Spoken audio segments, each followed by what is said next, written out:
স্বামী আমার অগোচরে আমার গাড়ির ব্রেক নিয়ে কারসাজি করেছিল। আর পরের দিন সকালবেলা আমি একদম স্বাভাবিকভাবে শ্বশুরের হাতে গাড়ির চাবিটা তুলে দিয়ে বলেছিলাম, বাবা, আপনি আর মা একটু ঘুরে আসেন, এতদিন কোথাও যান না, একটু মনটাও ভালো হবে। নীলা, পেছন থেকে ভেসে এলো রায়ানের কণ্ঠ। আমি ঘুরে তাকালাম। রান্নাঘরের দরজার পাশে দাঁড়িয়ে আছে সে। হালকা ধূসর টি শার্ট, এলোমেলো চুল, চোখে ঘুম ঘুম ক্লান্তি। একদম স্বাভাবিক একটা সকাল, যেন পৃথিবীতে কোনো অস্বাভাবিকতা নেই। রায়ান ধীরে ধীরে এগিয়ে এসে পেছন থেকে আমাকে জড়িয়ে ধরল, থুতনি রেখে দিল আমার কাঁধে। সুপ্রভাত বউ। আমি মাথায় একটু কাত করতেই ও আলতো করে গালে চুমু খেল। চা হয়ে গেছে, নাস্তা দিচ্ছি এখন। উফ, কি সুন্দর গন্ধ। সে গভীর শ্বাস নিয়ে ডাইনিং টেবিলে গিয়ে বসল। আজ সকালে একটা জরুরি মিটিং আছে, তাড়াতাড়ি বের হতে হবে।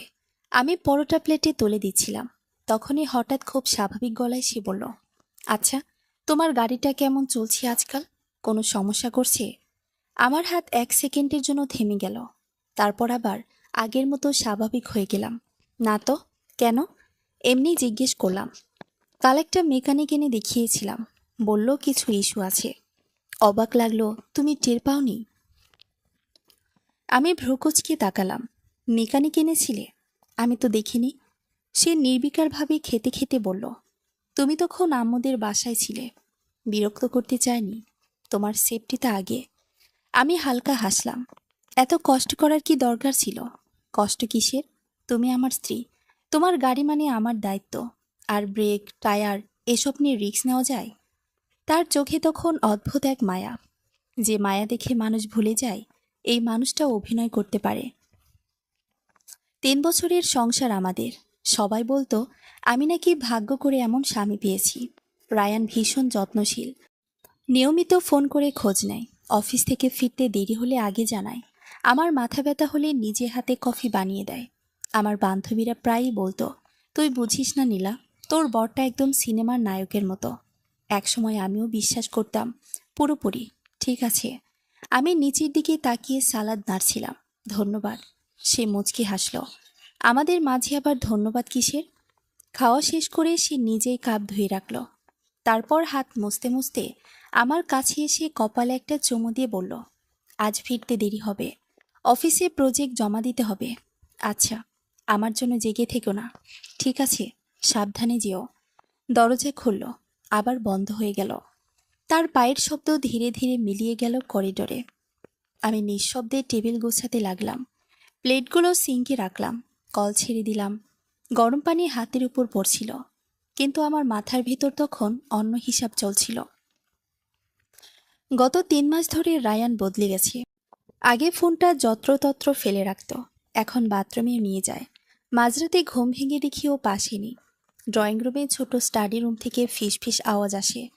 জিজ্ঞেস করলে বলে অফিসের চাপ, মাথা ঠিক থাকে না। তারপর ফোন কল। ফোন বাজলেই বারান্দায় চলে যায়, খুব নিচু গলায় কথা বলে। একদিন পানি নিয়ে যাচ্ছিলাম, আমাকে দেখেই কথা থামিয়ে দিল। তারপর জোর করে হাসল। একটা ক্লায়েন্ট খুব বিরক্ত করছে, কিন্তু সেই হাসিটা কেমন কাঁপছিল। মিথ্যা হাসি মানুষ চিনতে শিখে যায় একসময়। আমি কি অতিরিক্ত সন্দেহ করছি, নাকি সত্যিই কিছু বদলেছে? আমি হাত মুছে ফোনটা হাতে নিলাম। ঠিক তখনই শাশুড়ির মেসেজ এলো, মা, তোমার শ্বশুর কাল রাত থেকে বলছে কোথাও ঘুরতে যাবে। মানুষটা বাসায় থাকতে থাকতে একদম হাঁপিয়ে উঠেছে। মেসেজের শেষে হাসির ইমোজি। আমার অজান্তেই ঠোঁটে হাসি ফুটে উঠল। শ্বশুর শাশুড়ি দুজনেই ভীষণ ভালো মানুষ। আব্বু সারা জীবন ইলেকট্রনিকের কাজ করেছেন, সৎ মানুষ, কষ্ট করে ছেলেকে মানুষ করেছেন। আর আম্মু আমাকে কখনো পুত্রবধূ মনে করেনি, মেয়ের মতোই আগলে রেখেছেন। অনেকদিন ধরে তারা কোথাও ঘুরতে যেতে চাইছিলেন, কিন্তু তাদের পুরনো গাড়িটা মাঝে মধ্যেই নষ্ট হয়ে যায়।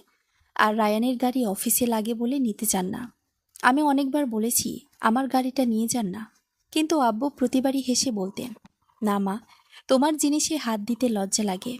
আমি দ্রুত টাইপ করলাম, আপনারা আমার গাড়িটা নিয়ে যান, আমি তো সপ্তাহে খুব কমই ব্যবহার করি। মেট্রোতে গেলে বরং দ্রুত পৌঁছায়। কিছুক্ষণ পর রিপ্লাই এলো, তুমি এত ভালো কেন মা? মেসেজটা পড়ে বুকের ভেতর কেমন হালকা উষ্ণতা ছড়িয়ে পড়ল। পরদিন সকালে ঘুম থেকে উঠে দেখি রায়ান আগেই বের হয়ে গেছে। আমি তখন চা বানাচ্ছি। এমন সময় দরজায় নক পড়ল। দরজা খুলতে দেখি আব্বু আম্মু দাঁড়িয়ে, দুজনের হাতে ছোট ছোট ব্যাগ। আব্বুর চোখে মুখে শিশুর মতো উচ্ছ্বাস। বেশি ঝামেলা করে ফেললাম না তো মা? আমি হেসে চাবিটা এগিয়ে দিলাম। একদম না, কিন্তু ঘুরতে গিয়ে অনেক ছবি তুলতে হবে। তিনি এমন খুশি হলেন যেন ছোট বাচ্চাকে নতুন খেলনা দেওয়া হয়েছে। তোমারে প্রতি ঘন্টায় ছবি পাঠামো। আম্মু হেসে বললেন, এই মানুষটার উত্তেজনা দেখো। আমি দুজনকে দরজা পর্যন্ত এগিয়ে দিলাম। গাড়ির নিচে নামার শব্দ শোনা পর্যন্ত দাঁড়িয়ে রইলাম। তারপর ধীরে ধীরে ফোন বের করে রায়ানকে কল দিলাম। দুবার রিং হতে সে রিসিভ করলো। গলায় অদ্ভুত তাড়াহুড়ো। হ্যালো, তুমি বের হয়েছ? গাড়ি ঠিক আছে তো? আমি অবাক হলাম তার কণ্ঠ শুনে, কেমন যেন অস্থির। আমি স্বাভাবিক গলায় বললাম, আজ আমি মেট্রোতে যাব। ওপাশে কয়েক সেকেন্ড নীরবতা। তারপর সে বলল, মানে? আমি জানালার পাশে গিয়ে দাঁড়ালাম। নিচে গাড়িটা তখন ধীরে ধীরে গেট পার হচ্ছে। আমি শান্ত গলায় বললাম, গাড়িটা আব্বু আম্মুকে দিয়েছি, তারা একটু ঘুরতে বের হয়েছে। এরপর ওপাশে এমন নীরবতা নেমে এলো যেন কেউ হঠাৎ নিঃশ্বাস নিতে ভুলে গেছে। আমি জীবনে অনেকবার মানুষকে চুপ হয়ে যেতে দেখেছি, কিন্তু সেদিন রায়ানের সেই নিস্তব্ধতা, ওটা ছিল ভয়ের শব্দ। ফোনের ওপাশে হঠাৎ নেমে আসা নীরবতাটি ছিল ভয়ঙ্কর। এতটাই ভয়ঙ্কর, আমি কানের কাছ থেকে ফোনটা সরিয়ে স্ক্রিনের দিকে তাকালাম। কল এখনো চলছে, সময় বাড়ছে। আমি আবার ফোনটা কানে নিয়ে বললাম, রায়ান, শুনতে পাচ্ছ? কথা বলছো না কেন? তারপর হঠাৎ ওপাশ থেকে একটা দম বন্ধ করা চিৎকার ভেসে এলো। এমন একটা চিৎকার যেন একজন মানুষ এক মুহূর্তেই সব হারিয়ে ফেলেছে। আমি কেঁপে উঠলাম। ওটা রায়ানের স্বাভাবিক গলা ছিল না। ওর গলায় তখন আতঙ্ক, ভয়, পাগলামি সব একসাথে মিশে গেছে। আব্বু আম্মু গাড়ি নিয়ে বের হয়েছে মানে? কি বলছো তুমি? নীলা, প্লিজ বলো তুমি মজা করছো? বলো, তুমি এখনো চাবি দাওনি? আমি পুরোপুরি হতভম্ব হয়ে গেলাম। কি হয়েছে তোমার? তারা তো একটু আগেই বের হলো। এত ভয় পাচ্ছ কেন? আমার বুকের ভেতর হঠাৎ অদ্ভুত কাঁপুনি শুরু হলো। রায়ান কাঁপা কাঁপা গলায় বলল, ব্রেক, নীলা, গাড়ির ব্রেক। তারপর সে প্রায় চিৎকার করেই বলে উঠল, গাড়ির ব্রেক কাজ করবে না। আমার হাত ঠান্ডা হয়ে গেল। মানে? ওপাশ থেকে কান্নার শব্দ আসছিল। একজন বড় মানুষের কান্না, ভাঙ্গা, অস্থির ভীত। আমি আমি নিজে নষ্ট করেছি ব্রেক। মুহূর্তের মধ্যে আমার চারপাশ ঝাপসা হয়ে গেল। মনে হলো রান্নাঘরের দেয়াল, টেবিল, জানালা সব ঘুরছে। আমি ঠিক শুনছি তো? রায়ান, আমার স্বামী, সে কাঁদতে কাঁদতে বলতে লাগলো, কাল রাতে আমি নিজেই ব্রেকের পাইপ কেটে দিয়েছিলাম, ব্রেক অয়েল বের করে দিয়েছিলাম। আমি ভেবেছিলাম সকালে তুমি গাড়ি নিয়ে বের হবে। আমার নিঃশ্বাস বন্ধ হয়ে আসছিল, গলা শুকিয়ে কাঠ। তুমি কি বলছো? ওপাশে রায়ানের কান্না আরো বেড়ে গেল। আমি তোমাকে সরিয়ে দিতে চেয়েছিলাম। আমি আমি রূপাকে বিয়ে করতে চেয়েছিলাম। তোমার নামে থাকা শেয়ার, ফ্ল্যাট সব ফিরে পেতে চেয়েছিলাম। আমার হাত থেকে ফোনটা মেঝেতে পড়ে গেল।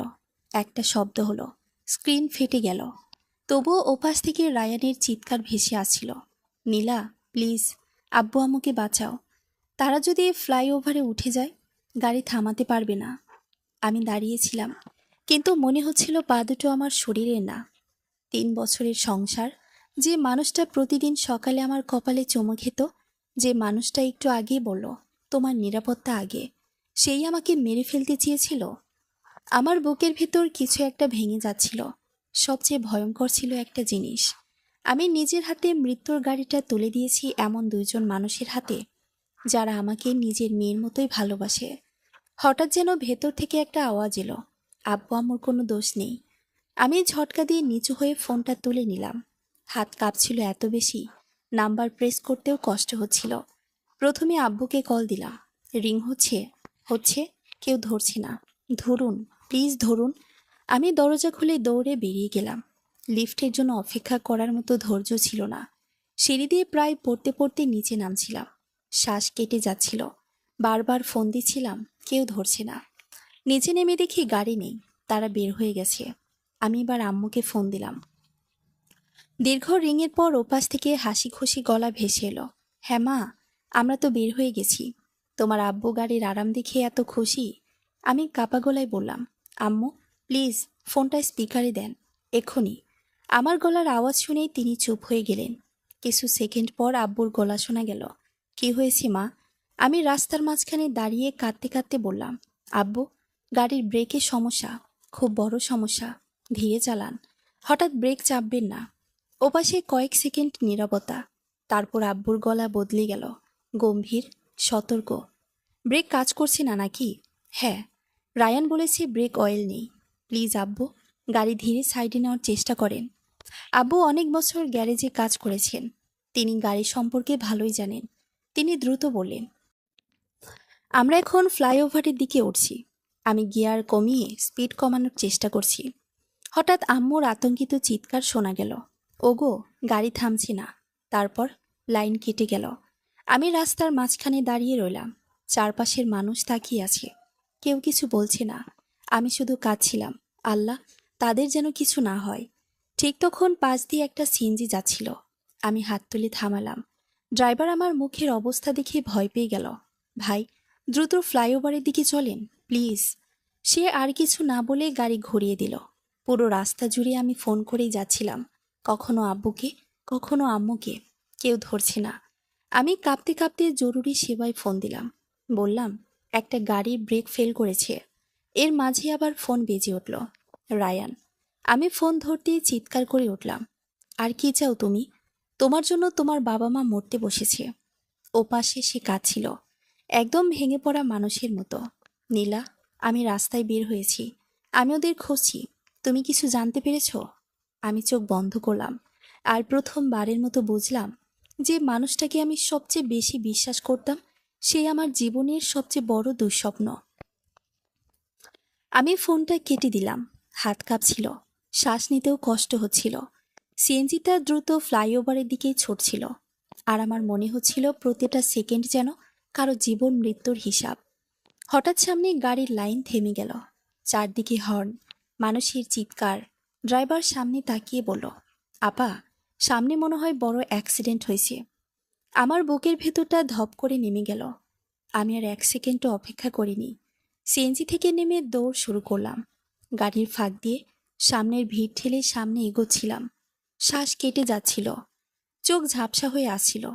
দূর থেকে অ্যাম্বুলেন্সের সাইরেন শোনা যাচ্ছিল।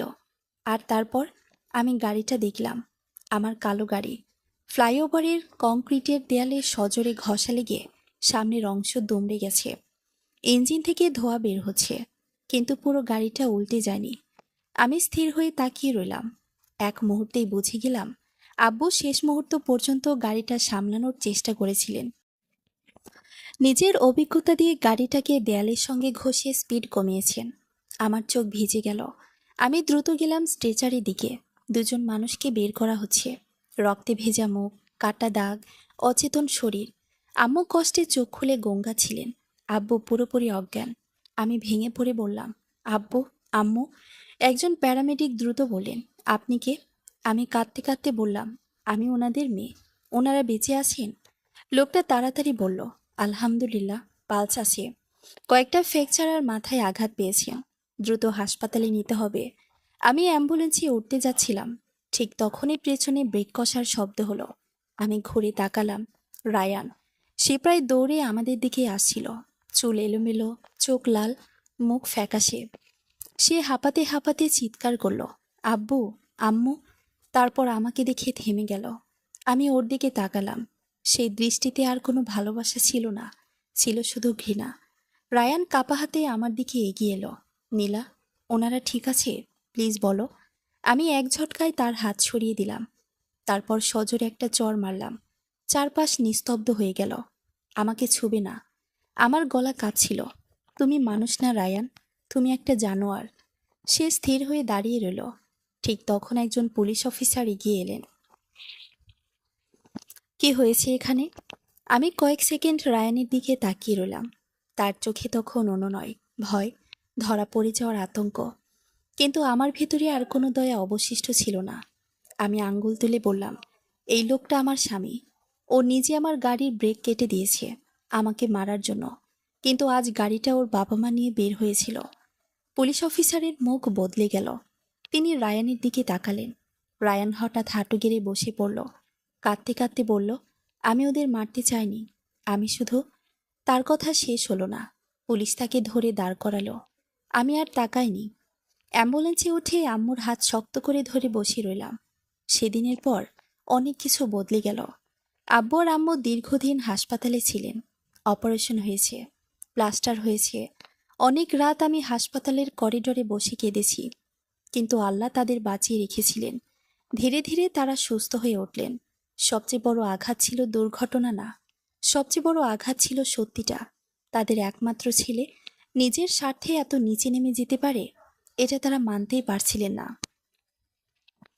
একদিন হাসপাতালে আব্বু আমার হাত ধরে বললেন, মা, আমাদের মাফ করে দিও, ছেলেকে মানুষ করতে পারলাম না। আমি কেঁদে ফেলেছিলাম। আপনাদের কোনো দোষ নেই আব্বু। রায়ানের বিরুদ্ধে সব প্রমাণ পাওয়া গিয়েছিল। গাড়ির ব্রেক ইচ্ছা করে কাটা হয়েছে। ফরেনসিক রিপোর্টে সেটা পরিষ্কার ছিল। তার গাড়ি থেকে যন্ত্রপাতিও পাওয়া যায়। আর ফোনে তার স্বীকারোক্তি, ওটাই সবচেয়ে বড় প্রমাণ হয়ে দাঁড়ায়। যে মেয়েটার জন্য সে সব করতে চেয়েছিল, সেই রূপা খবর প্রকাশ হওয়ার পরপরই উধাও হয়ে যায়। রায়ানের ফোন ধরা বন্ধ, যোগাযোগ বন্ধ, যেন সে কখনোই ছিল না। শেষ পর্যন্ত আদালত রায়ানকে দীর্ঘ কারাদণ্ড দেয়। রায়ের দিন শুনেছিলাম সে কাঠগড়ায় একা দাঁড়িয়েছিল। কেউ পাশে ছিল না, না প্রেমিকা, না পরিবার, না বন্ধু বান্ধব। লোক তাকে একা করে দিয়েছিল। আমি ডিভোর্স নিয়েছিলাম, নিজের কাজে ফিরে গিয়েছিলাম, কিন্তু আব্বু আম্মু আমাকে ছাড়েননি। তারা বলেছিলেন, তুই কোথাও যাবি না, তুই আমাদের মেয়ে। আর সত্যি বলতে, রক্তের সম্পর্ক না থাকলেও কিছু মানুষ একসময় সত্যিকারের আপন হয়ে যায়। আজও মাঝে মাঝে রাতে ঘুম ভেঙে যায়, মনে পড়ে সেই সকালটার কথা, যে সকালে একজন মানুষ হাসি মুখে আমার কপালে চুমু খেয়েছিল, আর একই মানুষ আমার মৃত্যুর পরিকল্পনা করেছিল। সেদিন আমি একটা জিনিস শিখেছিলাম, মানুষ অন্যের জন্য গর্ত খুঁড়লে অনেক সময় সবার আগে সে নিজেই সেখানে পড়ে যায়। সমাপ্ত।